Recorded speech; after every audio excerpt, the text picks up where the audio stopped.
கிறிஸ்துவுக்குள் அன்பானவர்களே, ஆண்டவராகிய இயேசுவின் நாமத்தில் உங்களுக்கு என் அன்பின் வாழ்த்துக்கள். எரேமியா தீர்க்கதரிசன புஸ்தகம் 18ஆம் அதிகாரம் 4வது வசனத்துல வாசிக்கிற பொழுது, ஒரு குயவன் மண்பாண்டம் செய்து கொண்டிருந்தார் என்றும், அவர் செய்து கொண்டிருக்கிற அந்த வேளையிலே அந்த மண்பாண்டம் கெட்டு போனதாகவும், அவர் அதை அப்படியே தூக்கி வீசாம அவருடைய பார்வைக்கு விருப்பமானபடி ஒரு புதிய மண்பாண்டத்தை அவர் உருவாக்கினதாகவும் நம்ம பார்க்கிறோம். அந்த குயவன் ஆண்டவராகிய இயேசு கிறிஸ்து.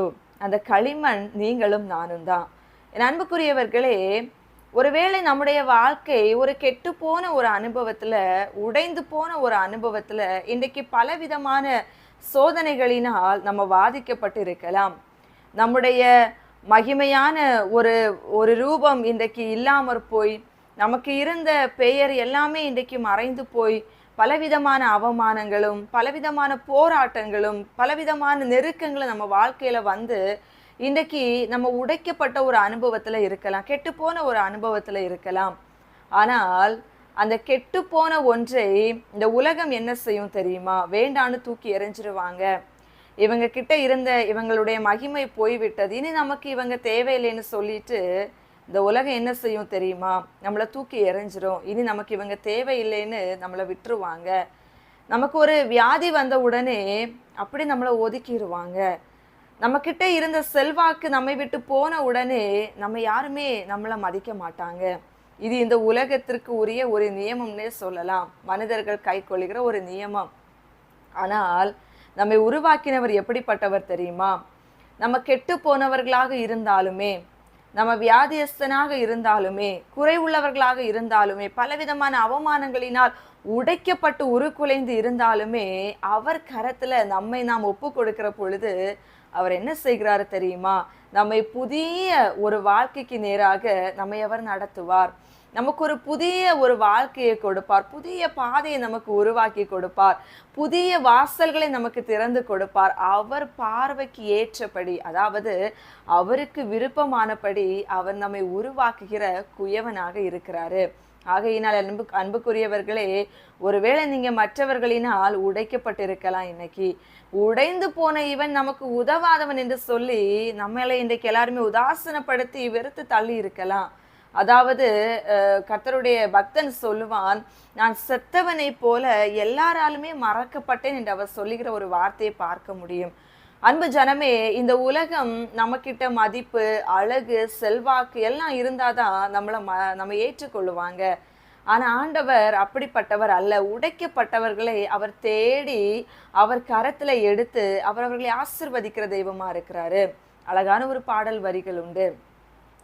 உடைந்த பாத்திரம் என்று நீர் எவரையும் தள்ளுவதில்லை, உடைந்த பாத்திரம் என்று நீர் எவரையும் தள்ளுவதில்லை, ஒன்றுக்கும் உதவாதோர் என்று நீர் எவரையும் சொல்லுவதில்லை, ஒன்றுக்கும் உதவாதோர் என்று நீர் எவரையும் சொல்லுவதில்லை. ஆமென். அன்பு ஜனமே, உடைந்த பாத்திரம் என்று அவர் நம்மை உதறி தள்ளுகிறவரும் அல்ல, ஒன்றுக்குமே பிரயோஜனப்படாதவர்கள் என்று அவர் நம்மை பார்த்து குத்தி காமிக்கிற தெய்வமும் அல்ல. அவர் நம்மை எடுத்து அவர் கையினால நமக்கு புதிய வாழ்க்கையை கொடுப்பார். அதனால ஒருவேளை நீங்கள் பல விதத்துல உங்க வாழ்க்கையை நீங்க இழந்து இன்றைக்கு உடைக்கப்பட்ட அனுபவத்துல இருக்கிறீங்களா? அவர் உங்களை உருவாக்க இன்றைக்கு வந்திருக்கிறாரு. அவர் கரத்துல கொடுத்துருங்க. எவ்வளவு பெரிய காயத்தோடு இருந்தாலும் அவர் உங்களை கட்டி தழுவி உங்கள் வாழ்க்கையை அவர் சீரமைக்க போதுமானவர். ஒருவேளை அவர் உங்களை உடைத்து உருமாற்றுகிற பொழுது அந்த தழும்புகள் இருக்கலாம், அந்த காயங்கள் உங்க மனசுல இருக்கலாம். ஆனா அது பிறருக்கு சாட்சியாக இருக்கும்படி பயன்படுத்துவாரு. அன்னைக்கு பேதுரு 3 முறை மறுதளித்தாரு இல்லையா? கதறி அழுறாரு, உடஞ்சு போயிட்டாரு. ஐயோ, நான் இப்படிப்பட்ட ஒரு பாவத்தை செஞ்சு இன்றைக்கு என் வாழ்க்கை இப்படி உடஞ்சு போயிட்டேன்னு சொல்லிட்டு. ஆனா ஆண்டவர் அவரை மறுபடியும் ஏற்றுக்கொண்டு ஊழியத்தை கொடுத்தாரு இல்லையா? 3 முறை மறுதளித்தார். ஆனா 3000 பேர் ரட்சிக்கப்படுறதுக்கு ஒரு பாத்திரவானாய் ஆண்டவரால் மாற்றப்பட்டாரு. இன்னைக்கு நீங்க ஒருவேளை பாவத்தினால உடைஞ்சு போயிருக்கீங்களா, இல்ல சோதனையினால உடைஞ்சு போயிருக்கீங்களா, இல்ல மற்றவர்கள் உங்களை உங்களை பலவிதமான அனுபவத்துல உங்களை வேதனைப்படுத்தி நீங்க உடைஞ்சு போயிருக்கீங்களா? அது ஆண்டவருக்கு தெரியும்.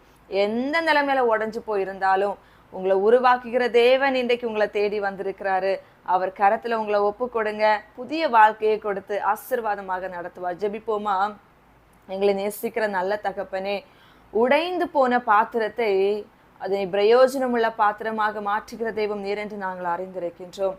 உடைந்து போன பாத்திரத்தை உலகம் தூக்கி எரிந்து விடும் வேண்டாம் என்று, ஆனால் எரிந்த அந்த பாத்திரத்தை எடுத்து மறுபடியும் உருவாக்கி நீர் அதனை பிரயோஜனப்படுத்துகிறவர் அப்பா.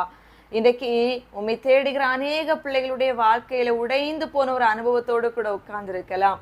ஐயோ, இன்றைக்கு சோதனையினால உடைஞ்சு போயிருக்கனே, வியாதினால உடைஞ்சு போயிருக்கிறேனே, பலவிதமான கஷ்டங்களினால் அவமானங்களினால் உடைந்து போயிருக்கிறேனே, என் வாழ்க்கை மறுபடியும் உருவாக்கப்படுமா கட்டப்படுமா என்று உம்மை நோக்கி பார்த்து கொண்டிருக்கிற உம்முடைய பிள்ளைகளுக்கு அப்பா புதிய ஒரு வாழ்க்கையை, புதிய ஒரு பாதையை, புதிய ஒரு வாசலை கர்த்தர் உருவாக்கி கொடுத்து உங்க பார்வைக்கு விருப்பமானபடி உங்க பிள்ளைகளை மறுபடியும் தேவன் பிரயோஜனப்படுத்துகிற ஒரு பாத்திரமாக மாற்ற வேண்டும் என்று சொல்லி நாங்கள் ஜெபிக்கிறோம் அப்பா. ஒவ்வொரு பிள்ளைகளும் மறுபடியும் உருவாக்கப்பட்டு அநேகரை கிறிஸ்துவுக்குள் நடத்துகின்ற ஒரு பாத்திரமாய் தேவன் அவர்களை எடுத்து பிரயோஜனப்படுத்தும். உங்க கரத்தின் கிரியைகளுக்குள்ளே ஒவ்வொருவரையும் ஒப்பு கொடுக்கின்றோம். இயேசுவின் நாமத்தில் ஜெபிக்கிறோம் நல்ல பிதாவே, ஆமென். God bless you.